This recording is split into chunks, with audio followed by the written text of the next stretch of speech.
Forests, plants, vegetation, and soil are fighting to save our planet from the effects of climate change. These natural resources are completing a process known as terrestrial carbon sequestration. That's the Earth's ability to capture and store carbon dioxide in vegetation and soils, removing it from the atmosphere and in the process, releasing life-sustaining oxygen. Removing and sequestering carbon from the atmosphere is integral to reducing greenhouse gas emissions that are threatening our climate. Over long periods of time, this process results in large amounts of carbon dioxide being absorbed into plants, trees, grasses, and underground minerals on land and underwater. In this way, living forests and other vegetated habitat act as natural carbon sinks. Protecting and expanding these natural carbon sinks is an important part of New Jersey's strategy to reduce greenhouse gases by 50% by 2030 and 80% by 2050. Now, the New Jersey Department of Environmental Protection is offering natural climate solutions grants of up to $5 million to fund projects that create, restore, and enhance New Jersey's natural carbon sinks. These areas include New Jersey's natural resources like forests, urban parks, street trees, salt marshes, and seagrass beds. You could apply for one of these grants if you are a New Jersey private landowner or nonprofit group, or if you represent a school board, college, university, or government entity that has experience completing projects to restore forests, plant trees, and reduce impervious surfaces in urban areas, or restore living shorelines and tidal flows in New Jersey tidal wetlands. Visit www.nj.gov/DEP/climate change. All New Jerseyans can help reduce our state's carbon emissions. To learn more and to apply for grants, check out our climate change website. Thank you.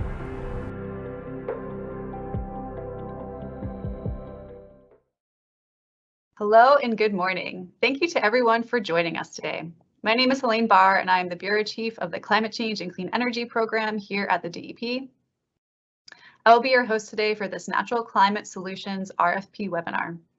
Just like to say that all of us here at the department are really excited to provide this opportunity to invest in projects across the state that will help us to address and respond to climate change while providing outdoor recreational opportunities and natural spaces.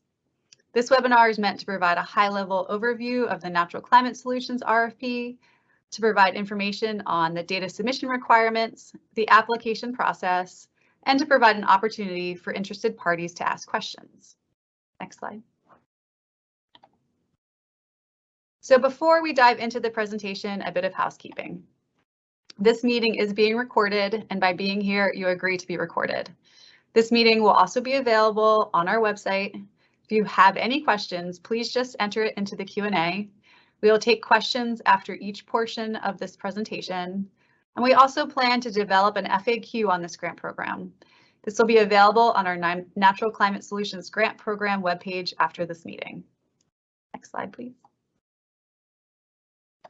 So before I start talking about the details of the program, I would just like to give you a high-level overview of the team that helped to create the Natural Climate Solutions Grant. My bureau, the Bureau of Climate Change and Clean Energy, is the administrative lead for this program. And this program has truly been cross-cutting.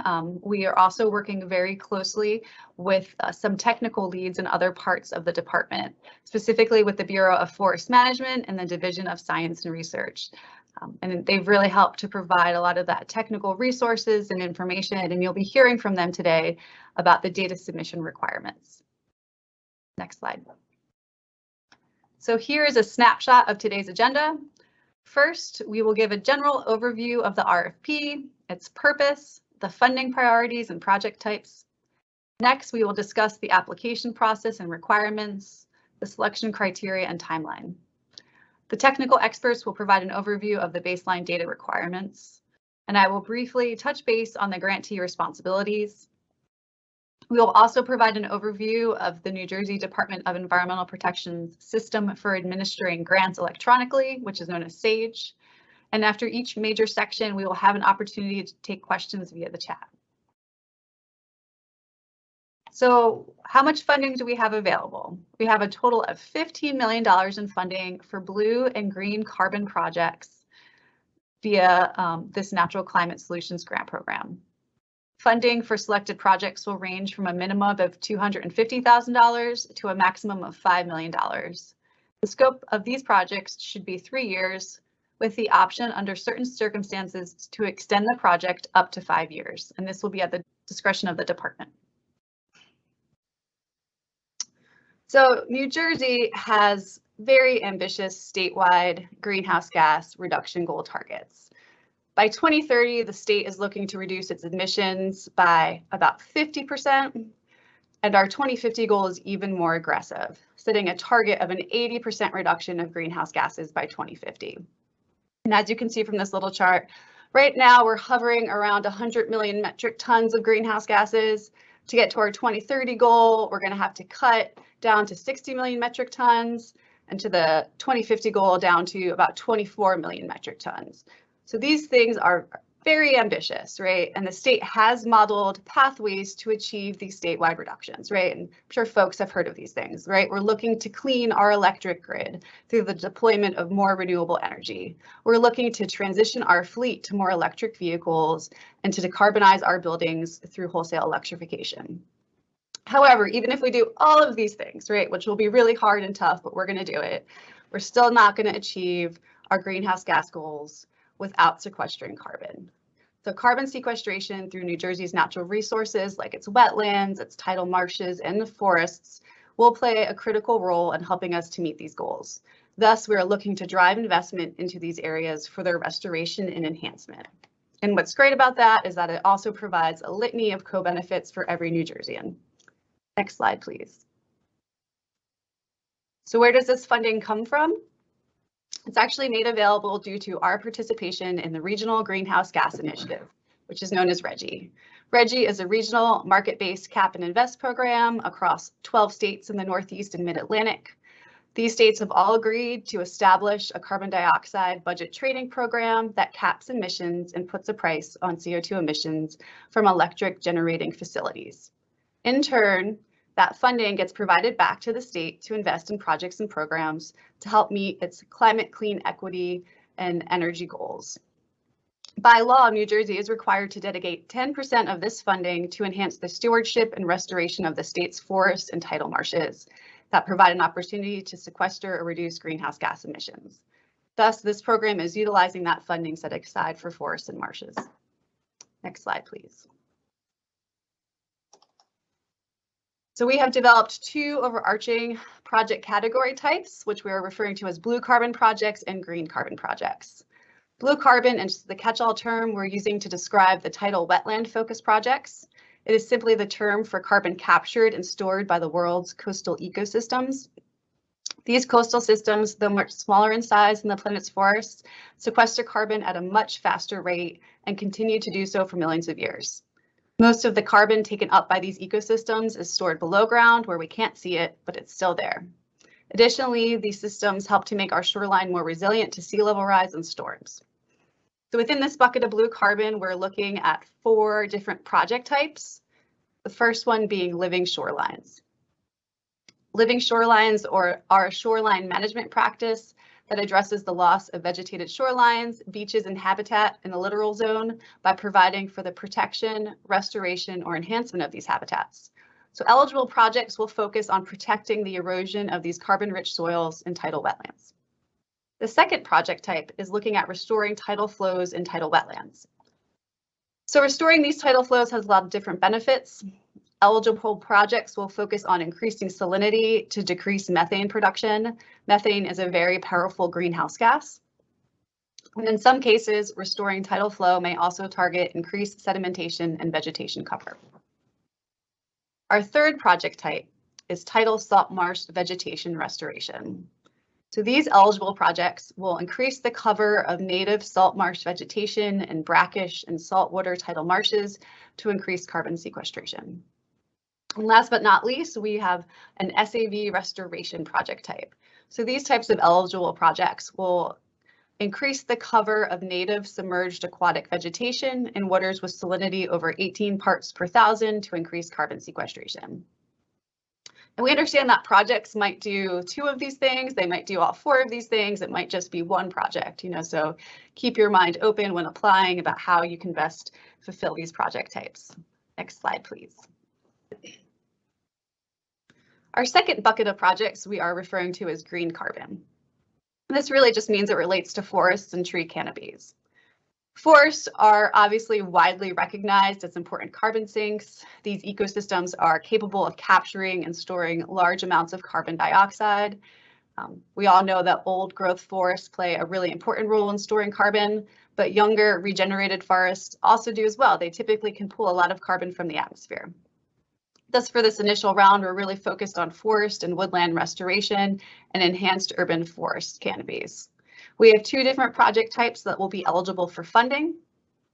The first one is forest and woodland restoration.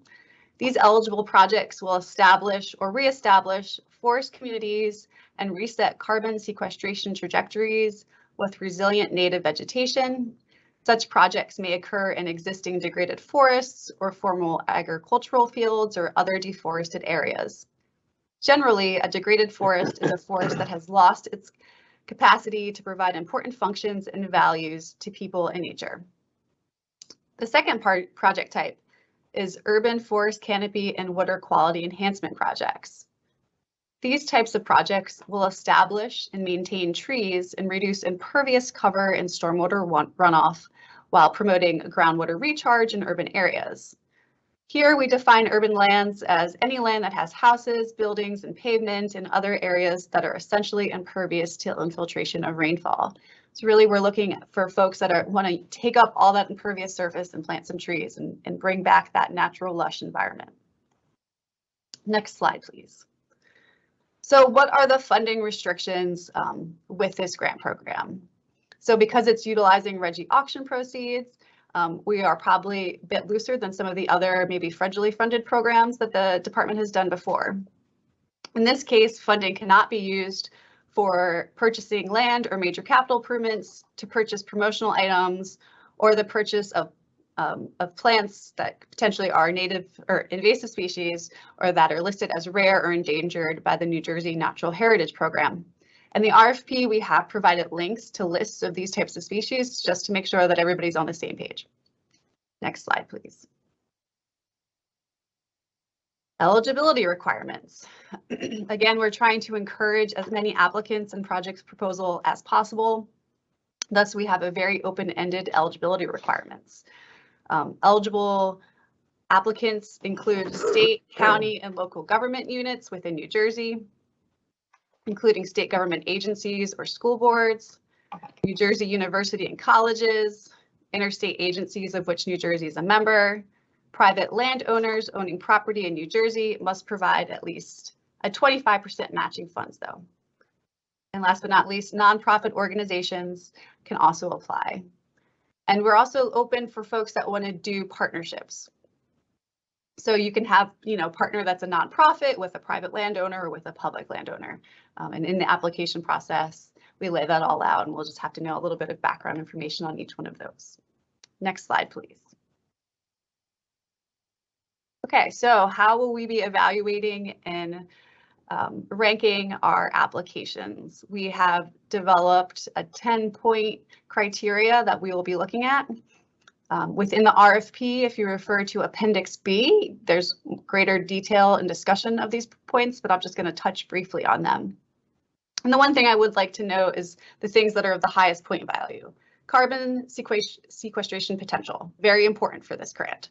The second thing being benefiting or locating overburdened communities within New Jersey, also very important. And last but not least, co-benefits. We want these projects to be able to provide, obviously carbon sequestration is important, but a lot of other benefits to our communities here in New Jersey. So project applicability refers to the degree to which the proposal addresses one or more of those project types that we've already went over. Carbon sequestration potential refers to the degree to which the proposal would achieve a net sequestration of carbon dioxide, which is defined as when the balance of carbon stored or captured is greater due to the implementation of the project. And our technical staff is going to get into greater detail about what those data submissions for that will be coming up next. Projects, obviously I've talked about that benefit an overburdened community will be scored based on whether the applicant shows how that project is in or benefits that community and the degree to which that project is supported by that community. We would like to see support letters from the community to ensure that we're not placing a green burden on that community. Project readiness and constructability refers to project feasibility. So what degree is this project shovel ready, whether the proposal includes construction drawings and designs and specifications, will you be able to get your necessary permits? How far along is it?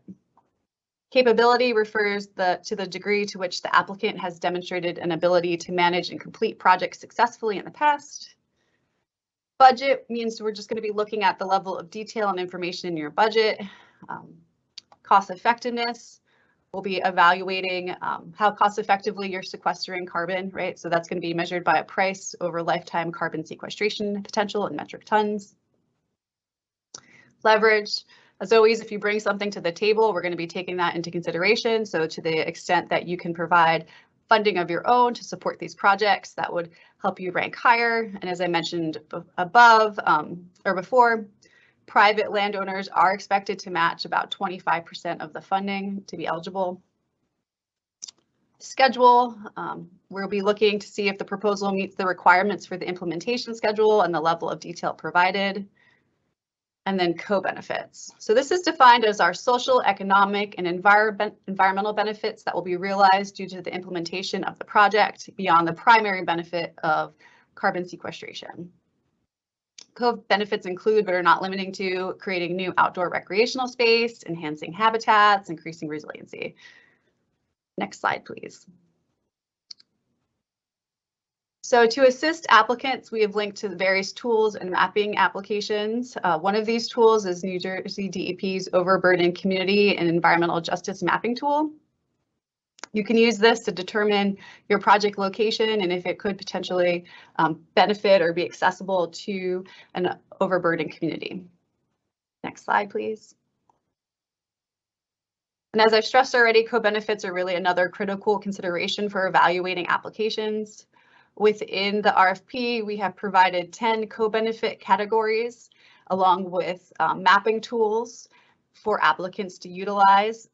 We expect applicants to also provide a brief narrative of how they believe their project will achieve this co-benefit. This is not an exhaustive list, but this is really just to help get your wheels turning. And you are more than welcome to bring other co-benefits or thoughts to the table in this section of the application. Next slide, please. So what is our timeline? So the grant officially launched in the Sage program on May 16th. We will have a 90-day period for applicants to submit proposals. So all applications will be due by August 15th, and we plan to make funding announcements by mid-November. Once we have selected you for funding, you will have 30 days to get into grant agreement with us here at the DEP.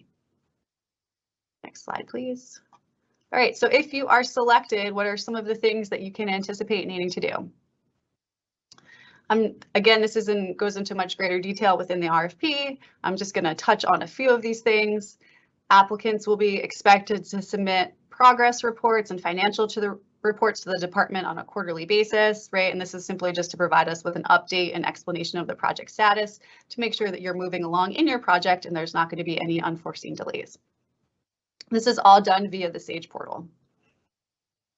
Applicants will also need to submit a construction completion report, which includes as-built, documenting the targeted elevations or hydraulic regimes that have been achieved at the site, any structures that were built and designed, and the plantings, etc. So that would be at the end of the project. We would want something like that. We will also ask applicants to develop a final report with various pictures and narrative to help us better tell the story of your project, why it was successful, and to promote this grant program.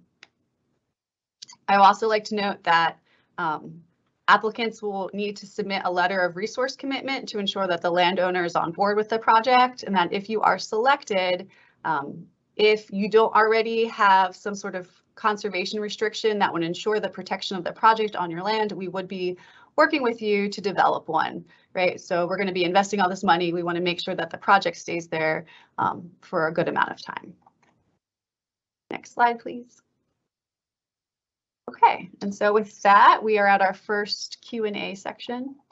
I know, Doug. So we have a couple questions about, I know we had some technical difficulties at the beginning of this webinar. So some folks were just wondering if these slides will be made available on our website. And Yeah. I believe, and yeah, we can make those available, and we will. The next question we have is, I just published that question, but it's a landfill closure plan that incorporates living shorelines and forest restoration. Is that eligible for the NCS grant program? That's a great question. I believe that it would be, but that's something, if you want to just drop your email in the chat, we can get back to you. We are going to be providing an FAQ, so we'll make sure to get a response to that one there. But I think that we are anticipating that that would be eligible.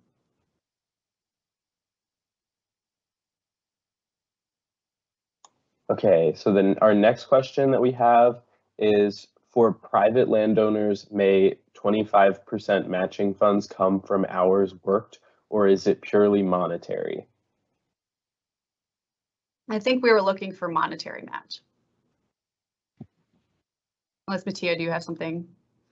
I think we had in-kind match as well. Yeah, so that would, which would be, I believe, yeah, so there's monetary match, and then there's also, yeah, staff hours, as long as it's not, yeah, or staff time or volunteers. Yep, I think that usually counts, but we'll get back to you.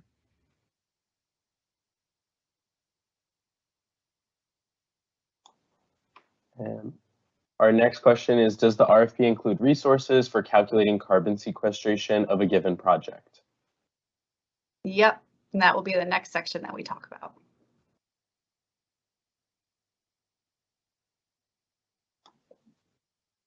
There was a question, I think because some folks missed the beginning, on how much money is available overall.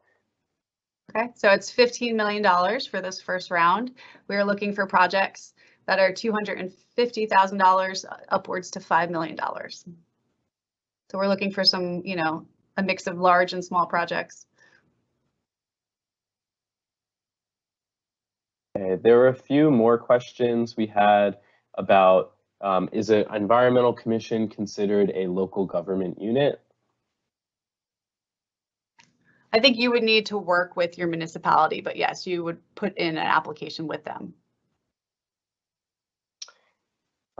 We have, is there a project size requirement in terms of acreage? No. Does the conservation easement need to be in place at the time of the application is submitted? No, we would work with you via the grant agreement process to execute that. Okay. And is there a specific percentage allocated to blue carbon versus green carbon projects? And will these types of projects be evaluated separately? No, we don't have a percentage of fund, you know, earmarked for either project bucket, and they're going to be, I imagine we will evaluate them together. We have a specific question about living shorelines. For the living shorelines category, the focus is generally reducing marsh loss and restoring shorelines. However, usually there is not significant vegetation planted compared to a wetland restoration. However, 15 points are dedicated to the carbon sequestration potential in scoring criteria. Will living shorelines be ranked differently in that section? If so, how? So we'll be talking about how the carbon sequestration points are calculated for each different project type next. So I'll be happy to answer that question.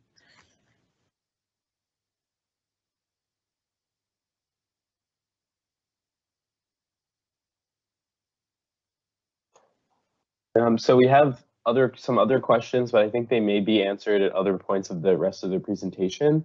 There'll be other parts of this presentation where we'll field more questions. So keep entering your questions into the chat, but we will move on to the next. Yeah, and we're gonna, like I said before, we're gonna develop an FAQ. So we'll take these questions and then provide like written responses for folks as well. Okay, next up, I believe it's Mattia.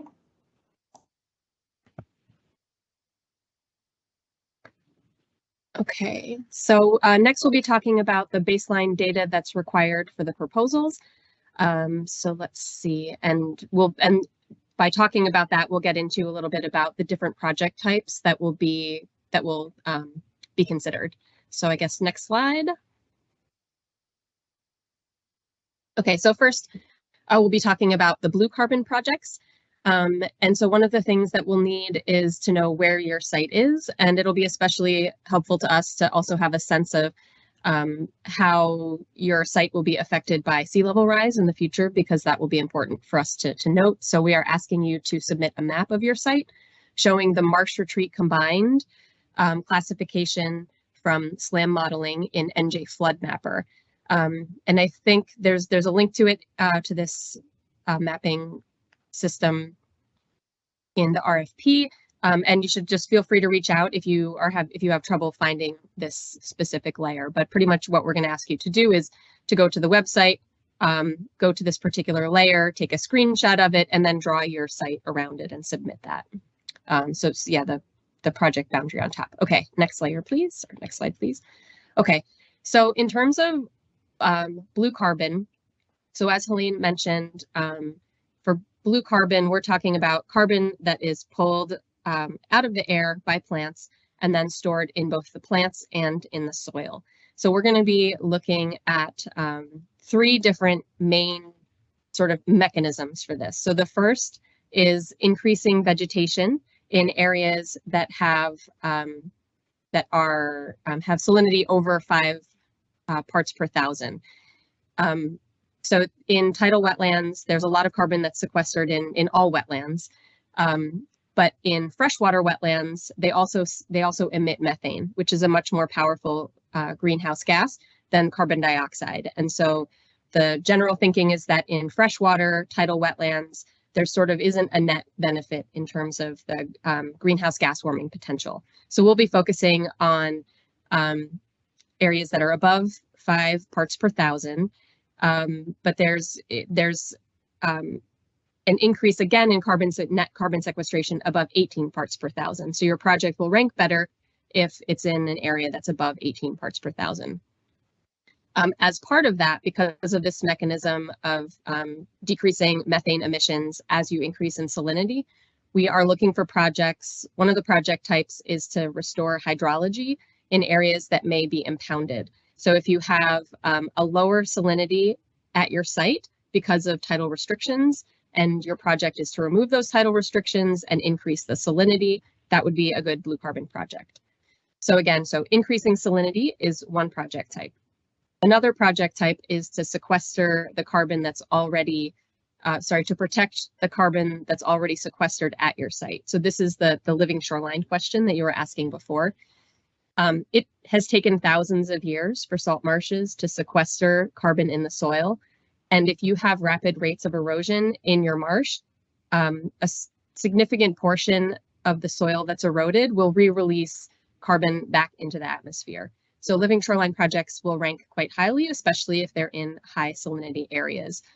And you would get points for both the carbon, so the preventing the loss of carbon, but if you, in addition, have a living shoreline project that increases vegetation cover, you'd get points for that too. And then finally, the last kind of like category is increasing the cover of vegetation. So that would be for both submerged aquatic vegetation or for salt marsh plants, because the plants are what sequester the carbon. And the plants are also what keep the sequestered carbon in the soil in place. The plants bind the soil and keep it from eroding. Okay, next slide, please.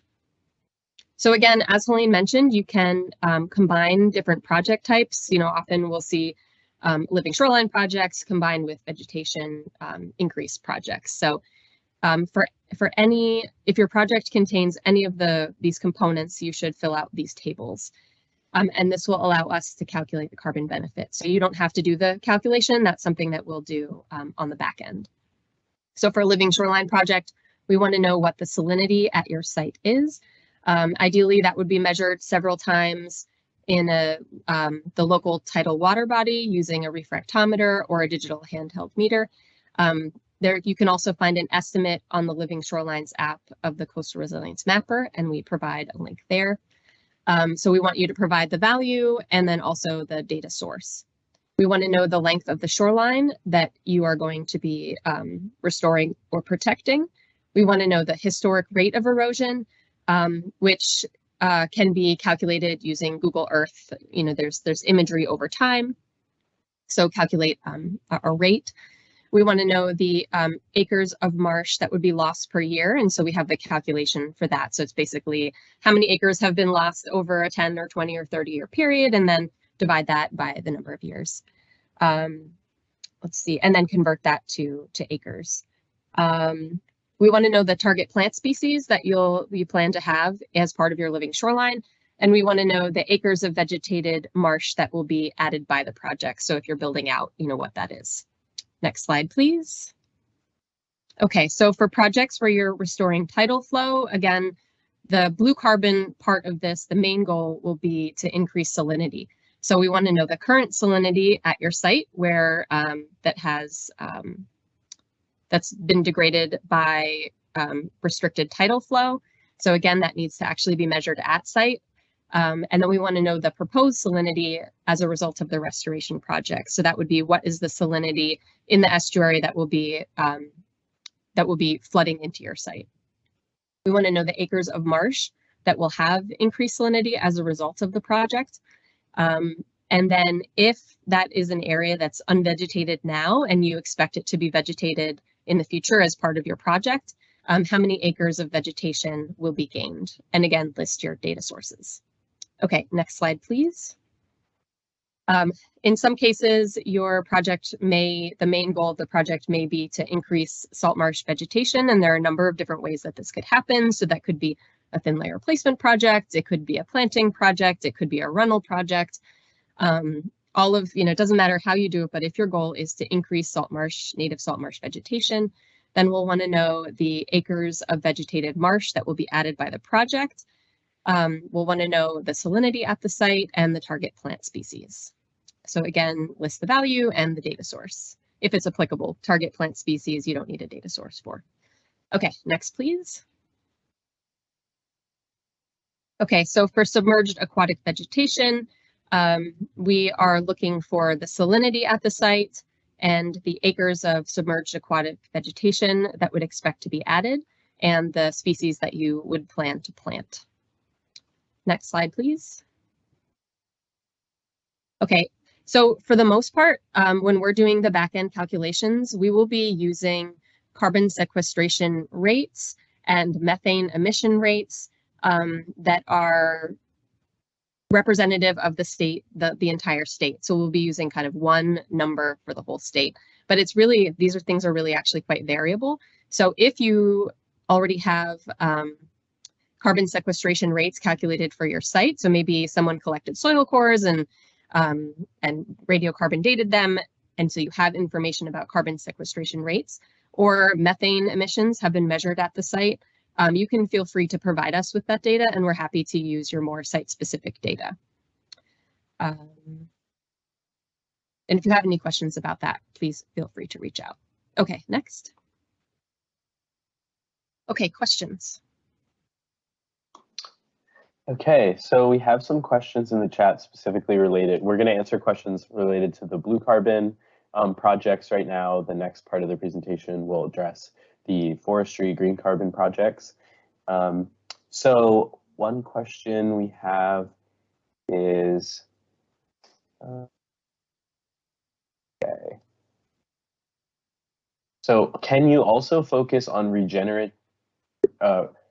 revegetation of seaward side of the beaches and dunes for the blue carbon category, or is it only for marsh habitats?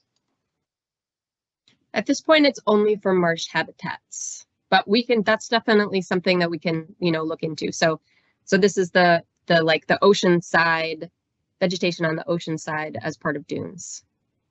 Okay, I'll take it. We can look into that. But for now, I think it's written into the RGGI strategic funding plan that it's for marshes and SAV. Okay.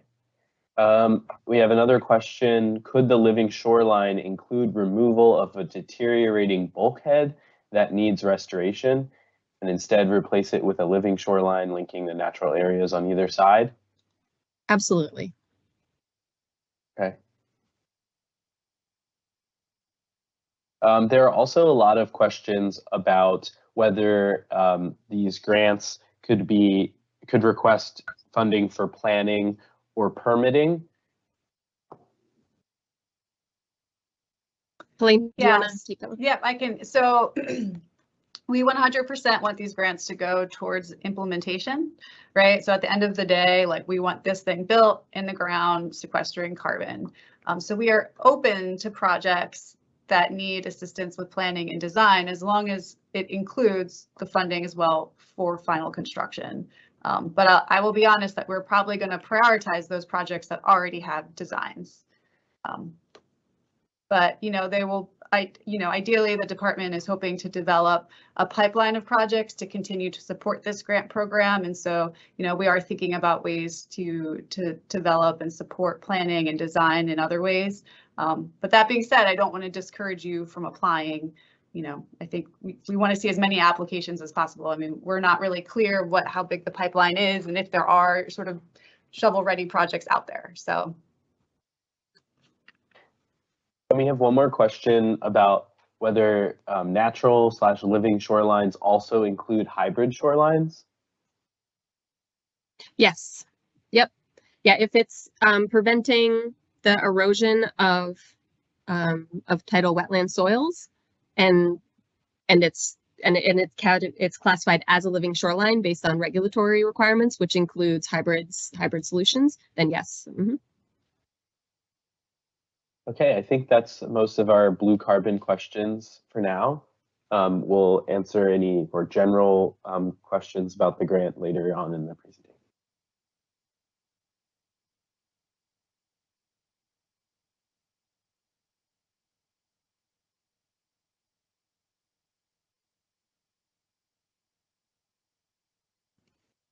Okay, so like Helene said earlier, the green carbon projects will be split into two different categories. So the forest and woodland restoration projects, and then the urban forest canopy and water quality enhancement projects.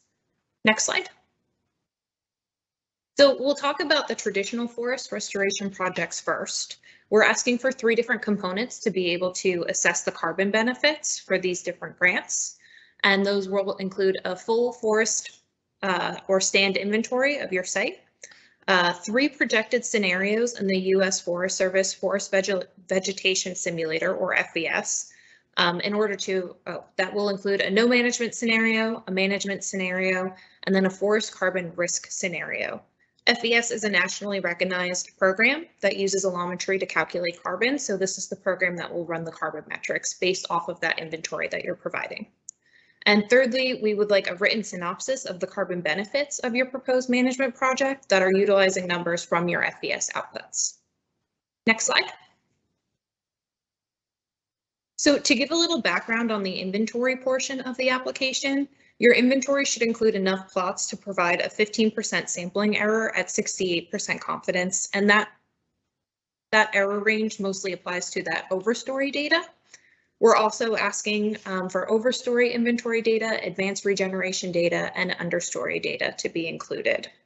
So overstory data is focused on trees greater than 4 inches in DBH diameter at breast height.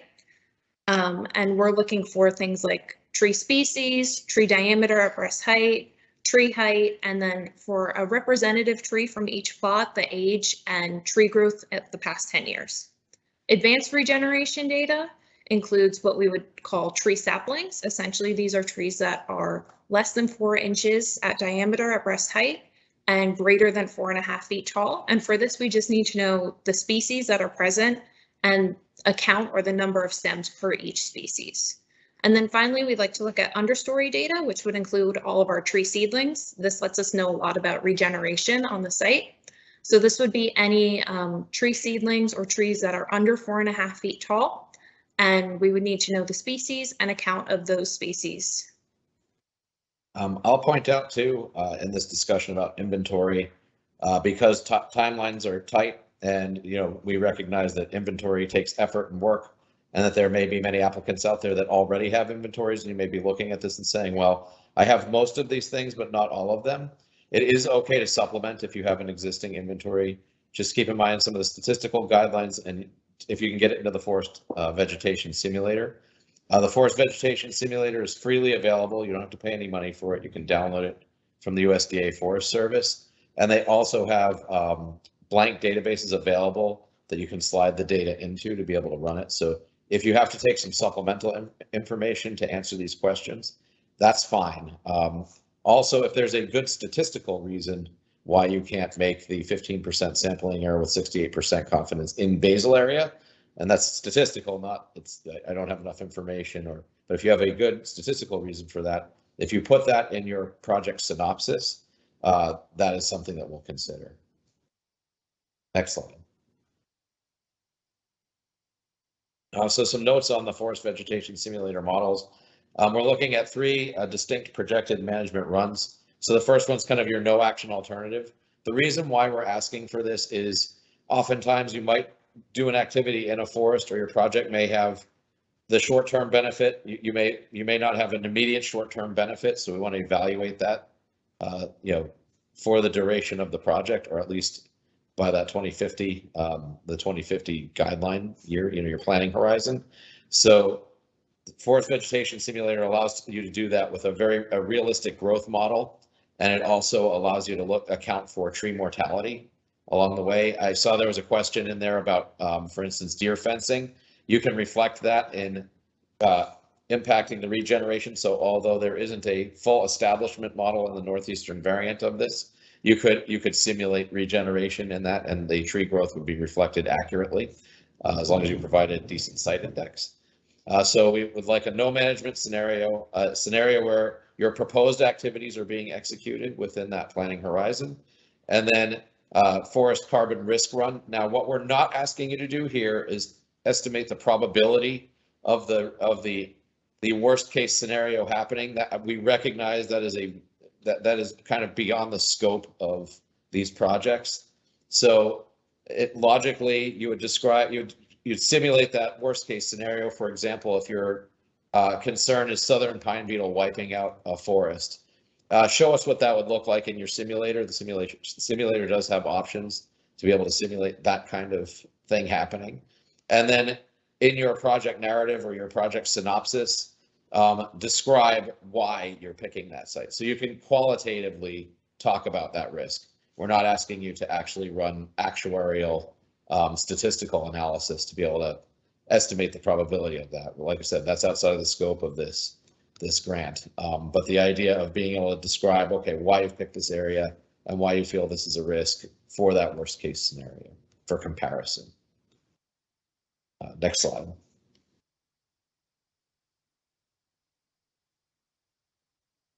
Next slide, sorry. No. Yep. Okay, now we get to the urban portion of the RFP. Those who missed my name, I'm Michael Martini. I do the urban and community forestry stuff. For this, you're going to need an inventory through the Itree Eco analysis, ecological benefit analyzer. The software is a free program that is offered online. It's downloadable. I'll have the website listed up. In your proposals, you're going to have the data to show that you have carbon sequestration, carbon storage, and for planting along streets and park areas, use the Itree planting program to show us the exports from this, and we'll get into that a little bit later. Next slide. So for the Itree Eco inventory, the minimum required data for this is the species, the GPS location, and diameter at breast height for the measurement of a tree. So that's the 3 basic ones to run the modeling. I'll show you more of the data sets that you can collect later. There is a manual for this program online, and it can accept previous completed inventories to be uploaded in there as long as it's in Excel formatting. So if you have a previous existing inventory, you can upload it in there. You just have to follow the procedures laid out. Like I said, it is a free software online from the U.S. Forest Service. There's the link below. Just might want to jot that down for use later. Next slide. So when you're setting up your Itree Eco, and after you've downloaded it, you want to start a new project using the green file in the top left corner. Save it somewhere. It's going to make it its own file extension .eco for eco. So you're going to make sure you want to keep all your data hubbed in one area for this, and you can remember where it is. And you're going to have to fill out the different criteria, give it a project name, a series name, and pick out all the data, name it something where you're working, the project idea you're going behind, and stuff like that. Just make it so it's something you can remember going forward. Next slide. Now we get into the location. This is where you're going to be setting up the specifics for where your inventory was for. So you're going to be picking the country, the state, the county, the city, and then and once you pick the city, it does auto-populate the population into there, and you can pick out the weather station below. It will bring up a map that geolocates the weather stations closest to you, so you can get the data for pollution calculations. So you'll select that and move on to the next slide. And this is where you'll pick your criteria for the inventory. Now you can see on the left, the required is in red, which is species, and DBH, which will also include GPS coordinates, because when you go to do your collection app, it will require you to put a point. It does allow you to do street addresses, but that's not going to be sufficient for what this is for. So definitely use GPS. It can be done through a smart device. So make sure that your smart device is enabled with a GPS portion. Now, all the rest of the criteria to the right of that required data is stuff Itree Eco can collect. The stuff in blue is recommended for improving your model to get more data. And the stuff in black is nice to have, but not required for the modeling for urban. For some reason, if you have additional fields that you'd like to collect during this process, at the bottom you can make custom fields. But to make sure you're going through all this, you do have to click OK and hit save, and then it'll generate your project. And then in the top, it'll create a link where you'll make an email and log in, and then it'll send you an email with a link to the data collection process. So you can send this link out to as many people as you want, and it can be used for any smart device, smartphones, Androids, iPads. So anything can be used for this. You can utilize other equipment for this. Next slide. So once you're done collecting your data, you may try and submit it to the Itree servers. You're going to go into your Eco Online again, which is on your desktop. And in here, you're going to pull the report. So the yellow button there is to get your data downloaded onto your Itree Eco platform. And then once it's downloaded and on your platform, you can run it for processing. And then once it comes back, it'll take several hours, depending on how many trees, or several minutes. So if you're running a large inventory, like 20,000 trees, walk away from your computer for a little bit. And then once it comes back, you'll see there the grayed out button is where you get your written reports, and that written report is what you want to download and submit, because it'll have all your carbon values and your breakdowns for the application. Next slide, please. Now for the Itree planting setup, this tool is all based online. This is not a download one, so it's web-based. And I will say, going forward, if you're doing this application, sit down and do it in one shot. This does not have a save feature, so this is one of the things that you have to complete in one shot. So you'll do your location again, New Jersey, county, city, and then move on to the next one. And next slide. Here's where you'll leave these values in. So Itree has default values for energy and emissions. So leave those values alone. You'll want to run these projects out until 2050. So you alter not the minimum 40, but the 20-year mark. If you want to run it out longer, you can, but we're only asking for 2050, so we'd preferably change that value and leave the mortality around, because that's a calculation that was built in for urban mortality. Next slide. And this is where you'll start adding in all your planting ideas. So this application are all drop-down menus, so you'll have a list of species, and you'll have a list of everything else here. You are going to have to take measurements for proximity to the closest buildings while along streets. This is a park planting. Obviously, you don't have to collect that data, but you'll have to denote those trees specifically in your report, which are park versus street. But if you're doing a street, you do need to get the proximity for the building, because this gives us the data for avoided carbons through energy savings that the trees will be putting in. You will also be selecting what size trees you'll be putting in what condition will they, and all of that data. So you'll have to know all that ahead of time. If for some reason you do have two trees that are the same species and the same parameters, you can adjust the numbers on the right-hand side to be a higher value. So if you have two trees that line up to be the same exact values, you can calculate that in one shot instead of two. But you will need to do this for every tree you're planting down the line. And this project potential can only be 100 trees at a time. So if you're doing over 100 trees, you'll have to run several different reports. And then next slide. and then you'll have to let it process online. It may take a few minutes for the large amount of trees, but then you'll get a screen printout of what's going on here. It is important that you export this where the export button is, second blue button on from the left-hand side there. That's going to give you an Excel formatted sheet that you'll submit to us to give us all the ranking of all the trees in our area, which include the carbon and all the other ecological benefits it calculates. So to make sure you export that and save that, because once you click X out of this window, you've lost your data and you've got to start all over again. Next slide.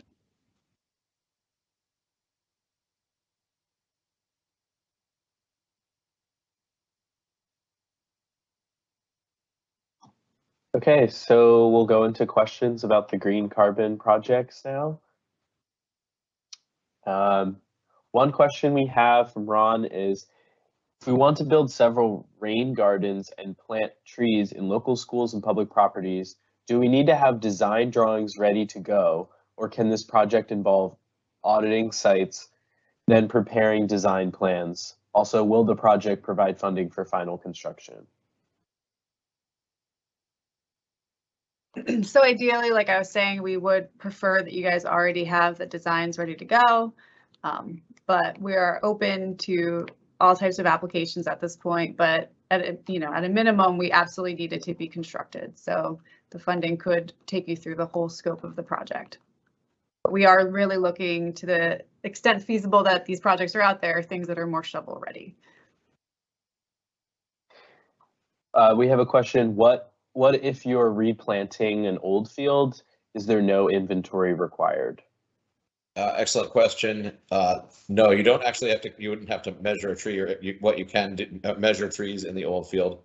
I mean, if there are some trees in the old field, you could conceivably do plots, but if you do that, you probably won't. That's a good statistical reason for not achieving that 15% at 68% confidence for basal area. But the short answer is the forest vegetation simulator. Oh, and I saw somebody ask about introductions, or they missing. I'm Bill Zipsey with New Jersey Forest Service. And I'm Lauren Gazerwitz, and I'm a forester with the New Jersey Forest Service.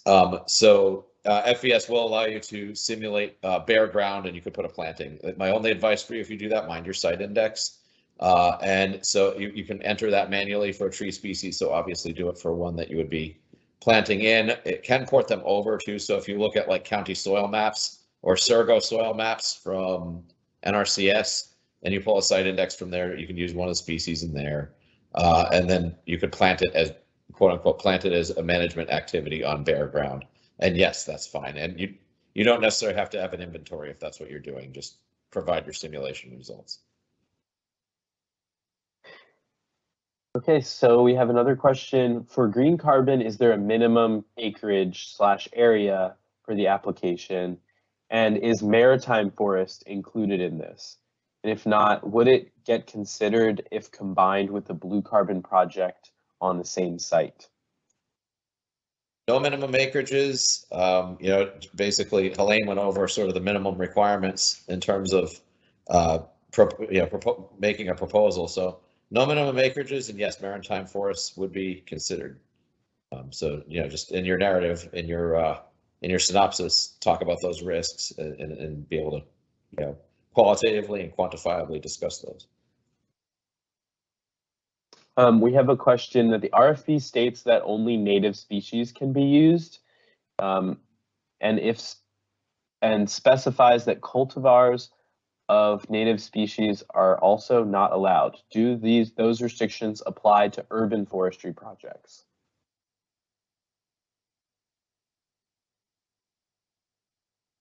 Go ahead. I'm gonna say no trees native to a city. So if you have to use a cultivar to make the right tree, right place, which is what we follow in urban forestry work, we would support that.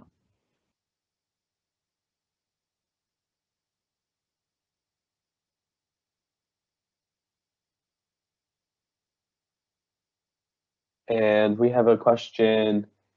Can a tree inventory be done as part of the grant, or is this a prerequisite for the grant? This has to be done as part of the grant.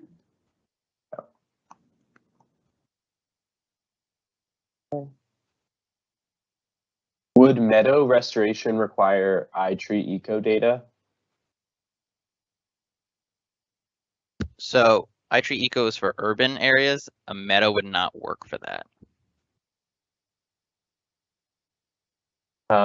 Mike, we have another question. Can someone transfer data from Itree Streets into Itree Eco? Yes, you can. I believe there's some online sources at Itree support on YouTube and their documentation that tells you how to do that. You also can email them and they can walk you through it. They are very responsive. I usually get a response within 12 hours. Okay. We'll have one more question and answer session after the next portion of this presentation that goes over how to submit the application in NJDEP Sage system.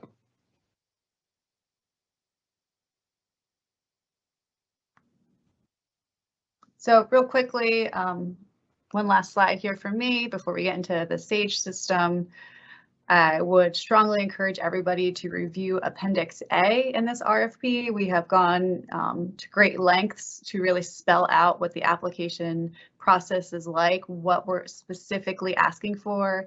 We provide additional resources within Appendix A to help guide you through this process.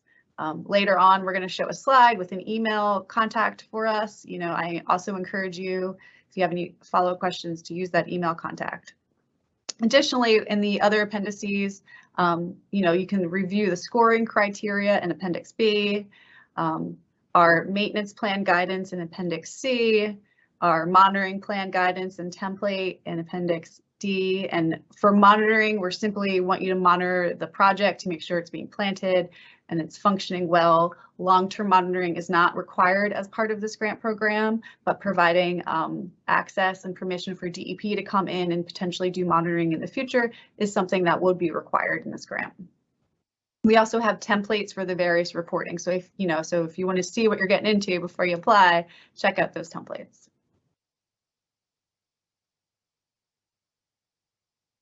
And again, like I just said, questions, comments, issues, please just email us at njregi@dep.nj.gov. We will be able to follow up with you, have discussions, work through you with this process. You know, this is our first time doing this grant program. We've never done one before at this scale. So, you know, take it all with a grain of salt. We're working through these questions with you. We're going to do our best to really help ensure that we get some good applications out there. We really want to work with you guys to do that. And I see one of these questions here. Are you limited to one application? No, folks can put in more than one. All right, so let's do NJ Sage, DEP Sage.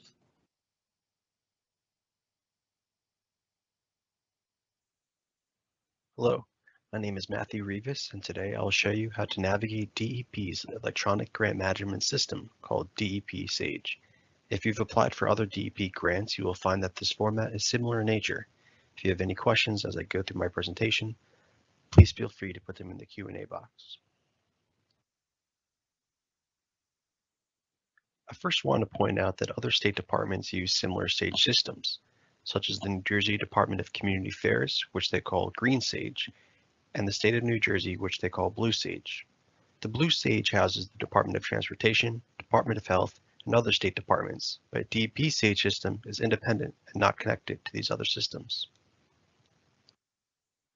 So today I want to walk you through the website where you can find a link to the system, how to register an organization, how to add members to your organization, how to apply and submit the grant application, and some management tools that are also within the system. So this is the Natural Climate Solutions website. You can click on these two NJDEP Sage hyperlinks to access the system. After today's presentation, we'll be posting a recording of these instructions. Next is how to register your organization. If you are a registered organization, you will use the same username and password. Only new organizations that have not used the system should register, and only eligible applicants will be approved. So consultants can also be added as members to the organization later, and please note that it may take up to 72 hours to accept your registration. When you click on the NJDEP Sage hyperlink on the website, it takes you to the welcome page of the system. There are registration instructions located here, and new users can click here to fill out the required information to register. Once you are complete, hit the Save button and it will submit the request, and you will receive an email that it was submitted. If you go back to the welcome page, there is a section for vendor ID. If you do not have a vendor ID, you must register through NJStart. After you have been accepted to the system, you will need to add members to your organization. On the home page, you will click on My Organizations. Next, click on Organization Members. This lists all the current members in the system. To add new members, click on Add Members hyperlink, then click on New Member. And from here, you will then fill out the person's information and default username and password. You will then add your vendor ID number and your DUNS number. Once everything is complete to your satisfaction, you will click on the Save button. You will select a role for them, either Authorized Official, which gives them Initiate, Edit, and Submittal rights, or Viewer, which only allows them to view the document. Then, once complete, click on the Save button and Add to Organization button.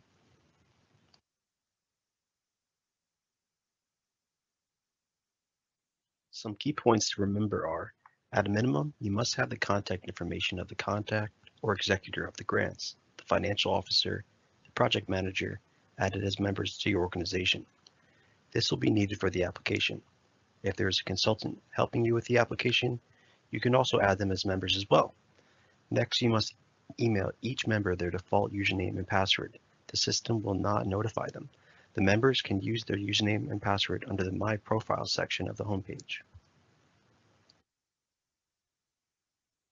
Now I will show you how to apply and submit an application.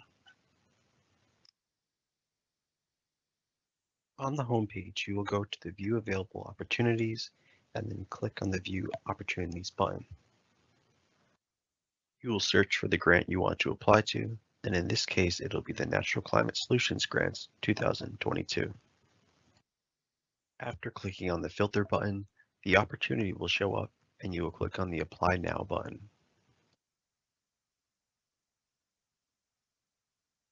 To access the application forms, you will hover over the Forms menu, and then all the pages of the application will show up. You must click on each page of the application and then fill in the required information. I recommend clicking the Save button to ensure that the information was saved, and that you have no errors, and then clicking the Next button to get to the next page. If you click on the Save Next button, you will automatically be placed on the next page, and it won't let you know that there are any errors on the previous page. So when each page has been completed in the application without any errors, you will go to the Status Changes and then click the Apply Status button under Application Submitted. If you decide not to proceed with the grant application, please click Apply Status button under Cancel Application. To return to an application that you have not submitted, you can go back to the home page, and then there will be a My Tasks section visible. There will be a button to open up My Tasks, and then you would search for the document that is in the process. You can click on the document name, and this will take you back to where the Forms menu is available. In addition, you can go to the My Applications tab and then search for the document here. In this last section, I would like to show you some management tools that are in the system. So if you go back to the application documents, you can click on the Management Tools section, and here you will find 3 tools that might be helpful. The first option is to create a full print version. This will print a full PDF of the completed grant application. The second management tool is create a full blank print version. This downloads a blank application. And then the third option is Add Edit People. If you click on that hyperlink, it takes you to a page that lists all the members of your organization. If there's no check mark next to a person's name, it means that the person is not associated with this document. So this means that they will not be able to see the document or receive any notifications. So please check that you have the appropriate people assigned to documents by check marking their name and then hitting the Save button. If a person has left your organization, you can uncheck their name and hit the Save button, or alternatively, you could keep the check mark and enter an end date under Active Dates when clicking Save. Some key points to remember in DEP Sage are, if you add members to your organization after you initiated the grant application, those members will not automatically be associated with the document. You'll have to go to the Management Tools, Add Edit People in the document, and make sure their name is checkmarked. Also, the My Task section will appear on the homepage when there is an action that the applicant or grantee needs to perform. So for example, if you have an application in process, or later down the line you get selected, the grant agreement will need to be filled out by you, and it will be listed on your My Task section. For narrative sections of the application, it is best to copy and paste from a Word document. Also, make sure that you save each page of the application and check that it contains no errors. When the application is complete, you can go to the Status Changes and hit the Apply Status button underneath Application Submitted. This must be done before midnight on August 15th. Lastly, the best browsers to use for DEP Sage are Google Chrome or Edge.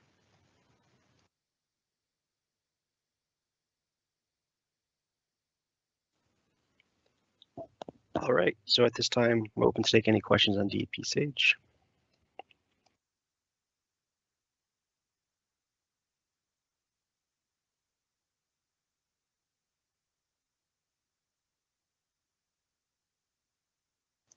Do we have any questions, Doug?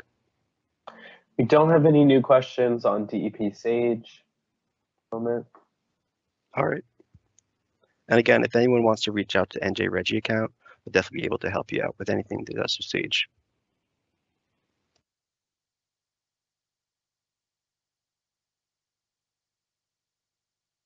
Okay, well, to close out, just a reminder to please apply by August 15th and check out our website. Like I said, we'll be posting this webinar as well as an FAQ on the website.